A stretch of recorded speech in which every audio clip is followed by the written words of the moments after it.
Good afternoon, everyone. Today I will present our research paper on the Littlewood problem and the sum of two squares in set Q.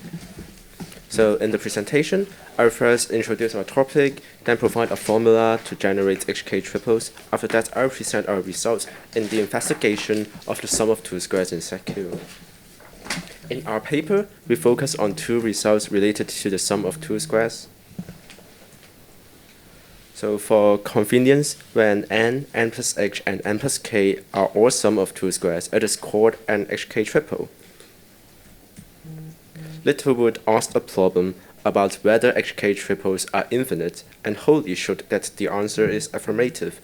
In 2016 Kowloon Mathematics Award, Mong, Lai, and Mac showed a method to generate HK triples under some constraints, where the first number needs to be a square number, and hk and the difference of h and k need to be a square number. In our paper, we showed a method to generate the triples for all h and k. Firstly, we investigated a method to generate 3 doubles and 1 3 triples, then extended to the general case. Finally, we apply our investigation of HK triples to Eisenstein integers. We found the polynomial general form to generate 3 doubles. Therefore, if we can find a condition when this expression is the sum of two squares, 1 3 triples can be generated. By using a C++ program, we found the possible values of m where fx can be expressed as a sum of two squares, and we observed a pattern in x and b, which is in an arithmetic progression. By validating our observation, we found the general form for m such that we can generate infinitely many 1 3 triples. We extend our idea to generate HK triples in a general form. Firstly, we try our idea on 2 5 triples and come up with a formula for generating 2 5 triples. We investigate when x squared plus m is the sum of two squares by letting x be a quadratic polynomial gm of t.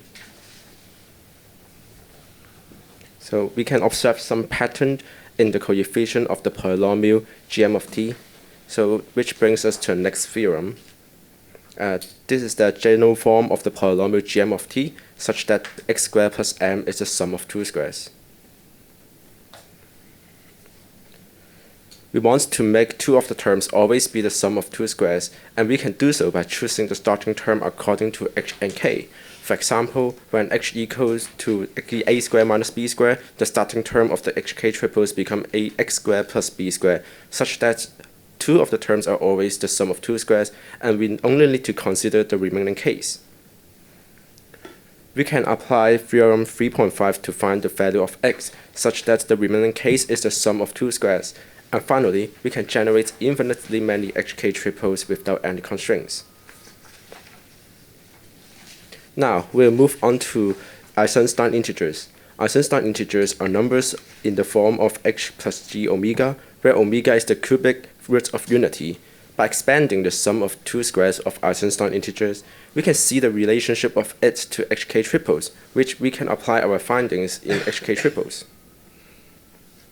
By using theorem 3.7, we can consider 1k triple to prove theorem 3.9, which link up Eisenstein integers to HK triples.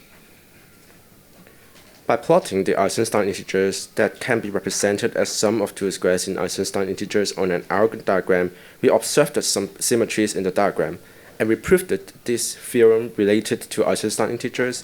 And theorem 3.13 is our main theorem, which shows a prime number is not sum of squares of Eisenstein integers if and only if the prime number is congruent to 7 mod 12.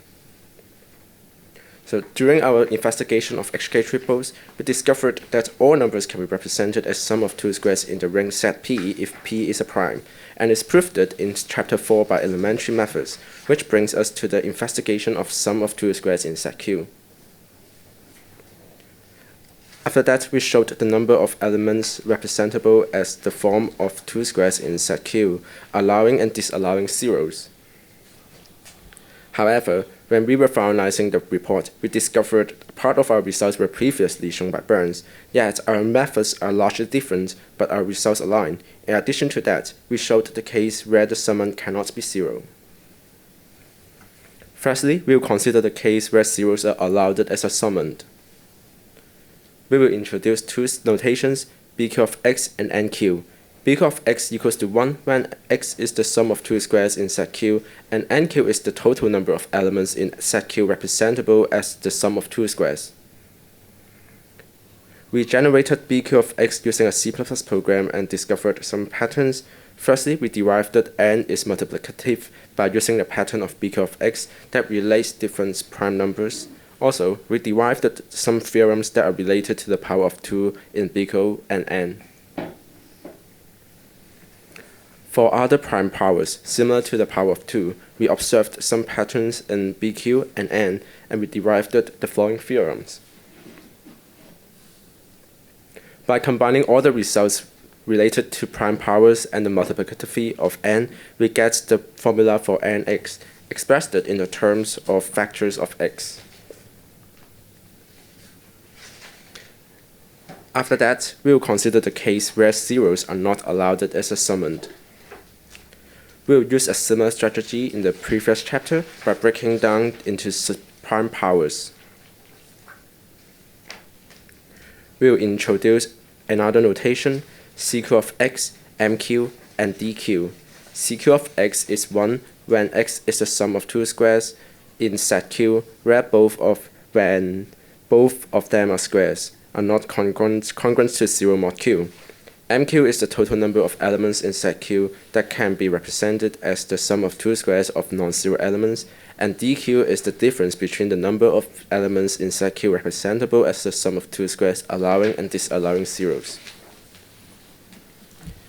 We combine the results for individual prime powers and consider when cq is equal to 1, where x is a quadratic residue of q.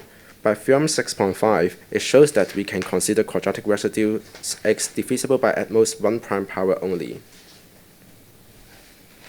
We break down prime powers and consider different cases, including the case when q is a power of prime that is congruent to 3 mod 4 and when q is a power of 5. And we continue to consider different prime powers, the power of 3 and 2. Then, we repeatedly use theorem 6.5 to combine the previous results and strategically find an order to summarize the pattern. Then we filter the case where dq is equal to 0 first. After that, we will split the cases according to phi, u, and t and consider quadratic residues x that is divisible by at most one prime powers only. And finally, we combined all the results and get this large theorem to generate dq. By considering the exponents of several prime factors of q, we can get the value of dq. So, in conclusion, we gave a formula to generate infinitely many HK triples and showed the formula to give the number of elements that can be represented as sum of two squares in set Q, allowing and disallowing zeros as summand. Thank you for listening.